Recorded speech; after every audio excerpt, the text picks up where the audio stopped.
Hi and Assalamualaikum. So today my group and I will be presenting our problem-based task for enterprise network.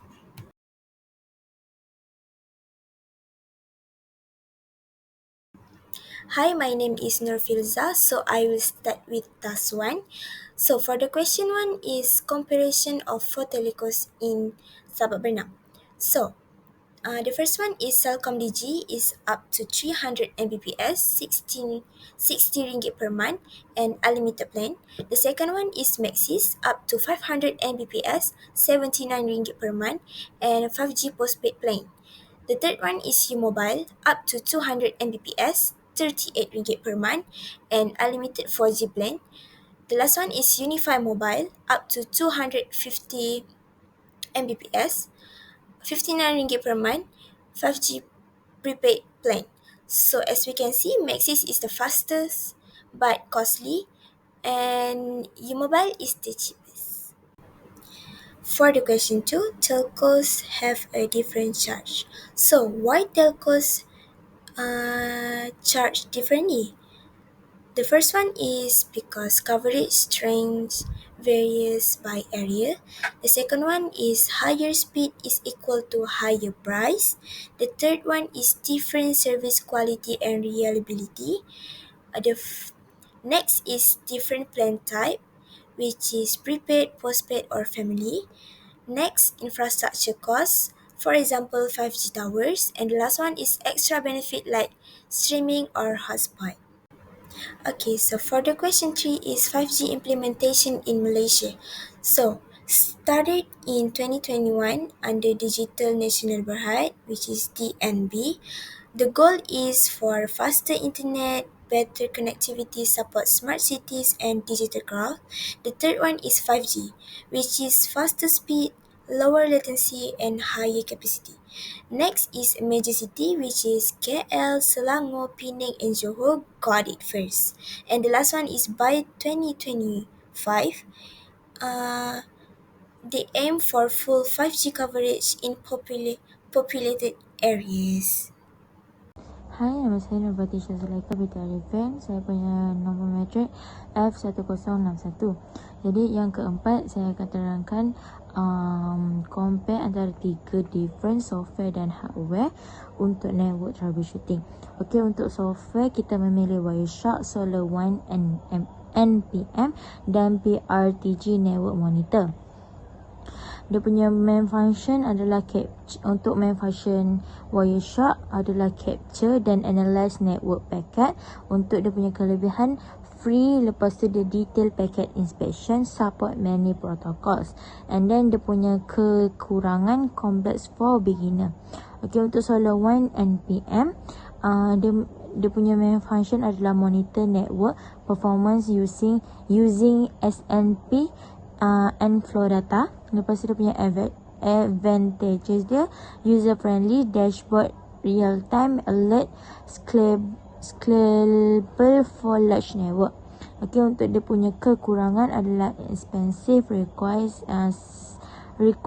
server setup. Untuk main function PRTG network pula, dia use sensor to monitor device and bandwidth. Lepas tu dia punya kelebihan adalah easy setup, flexible and visual dashboard. And then dia punya kekurangan adalah cost increase with more sensor. Untuk hardware pula, kita memilih tiga, Fluke either Scope NGX, Flux Link Runner ataupun Link IQ dan Network TAP lah, Test Access Point. Okay, untuk main function Fluke either Scope NXG adalah portable analyzer for wired and wireless network. And dia punya kelebihan adalah accurate, professional and fast troubleshooting. Dia punya kelebihan adalah mahal lah, expensive. Okay, untuk next, dia punya main function adalah test cable, power and link speed. And then untuk kelebihan dia adalah easy to use, fast and affordable. Lepas tu dia punya kekurangan adalah limited to physical layer testing. Untuk main function TAP, duplicate live traffic for monitoring. Lepas tu dia punya kelebihan adalah intrusive, reliable dan data capture. And dia punya kekurangan adalah requires physical installation. Okay, untuk antara software dan hardware, daripada 3 software dan 3 hardware, kami memilih untuk bahagian software kita memilih Wireshark, dan bahagian hardware kita memilih Full Ether, Scope and XG. Okay, untuk reason dia adalah untuk software dia provide detail packet level analyze, free and widely used by professional. Okay, untuk hardware dia lebih complete dia punya tool, and then complete portable tool for both wire and wireless troubleshooting, accurate and efficient.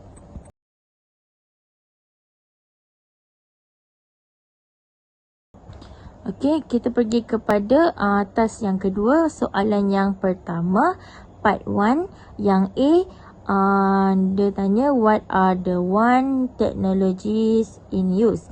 So the one technology used are cable 1 and DSL1.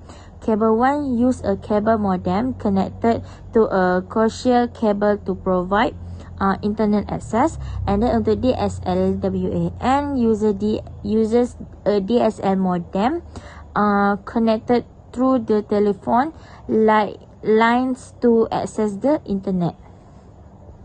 Okay, untuk soalan B, examine the connection used in the network topology by selecting the connection icon in the practical task device menu. Hover over the media icon to display their name in the whiteboard at the bottom of practical task window. So, yang pertama, what media is used to connect the two home network to the ISP? Yang first thing lah. Yang pertama adalah coaxial cable used for the cable modem connection, and the second digital subscriber line DSL cable used for the DSL modem connection. Okay, soalan yang kedua adalah what device in the home network and directly connect to the ISP? Yang pertama, the cable modem in the first home network, and the second, the DSL modem in the second home network. Itu sahaja daripada saya. Terima kasih. My name is Nur Ain Shafia, and I'm going to explain C. As per Consumer 1 WN1 technologies. For C, click the DSL modem and open the physical tab. What ports are available on the device and what is connected to them? Power port, phone line, Ethernet port, and what is the purpose of the DSL modem? Signal that can rev every iPhone lines and vice versa network into analog. It provides internet connectivity through the DSL line from the ISP. And what is the type of connection between the ISP, telco, cable company network and the home cable network? It is a DSL digital subscriber line connection over twisted pair telephone lines. And for D, look at the ports on the cable modem. And the question is what does the cable modem do? The cable modem converts digital internet data into a format that can travel through coaxial cable and provides connectivity to the ISP or telco. And what connection does it have? Power port, coaxial port, Ethernet port. Which port does the cable from the cable modem connect to on the home wireless router? The Ethernet port on the cable modem connects to the internet or one port on the wireless router. And next is, where did the interface IP address come from? The IP address on the router's WAN interface is assigned automatically by the ISP or telco using the DHCP. And lastly, for E, look at the smartphone and what is its IP address? The smartphone currently has no IPv4 address assigned. And where did the IP address come from? It did not receive any IP because it's not connected to the Wi-Fi network or DHCP. or DHCP is not enabled. And what data service is the cell phone currently using? Or we can call cellular data or Wi-Fi. It did not receive any IP because it's not connected to the Wi-Fi network, or DHCP is not enabled. Assalamualaikum, my name is Nishala Aiza. So in this part, I will explain the business one, which connect the company HQ and store through different network connection and device. So the business one is designed for the retail tire company. The HQ manage most operation while 3 stores are connected through one link. The HQ also connect the internet through the internet ISP. So in the business one, we can see 3 main connection type. First, internet for local connection. Second is serial cable for connection store to HQ. And the last is this line connecting to HQ router to the ISP for internet access. So when we open the StoreNet switch in physical view, we can see multiple fast internet and gigabit internet interface. This port connect local device like PC and the router store. Each store connect to the HQ router through serial 1 connection. These links are private. The HQ router then connect to the ISP using the leased line for the internet access. So this setup ensures that all stores can safely and consistently communicate with the HQ. This leased line connect to the ISP provider a stable internet connection for the entire business network. So for the part 2, which is explore connectivity.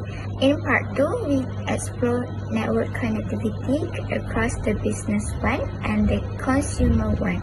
The goal was to test if all hosts between this network, including the web server, can communicate successfully. I performed ping tests between device in the business one, between device in the consumer one, from the both one to the web server. So from my ping test, internet communication within each one worked perfectly and both one can reach the web server. However, device from the business one cannot ping device in the consumer one, so this is expected behavior. It is actually good situation because in real world network, business systems are separate from consumer or home network from security reason. Each one has its own routing domain, but both can only access shared service on the internet through the ISP.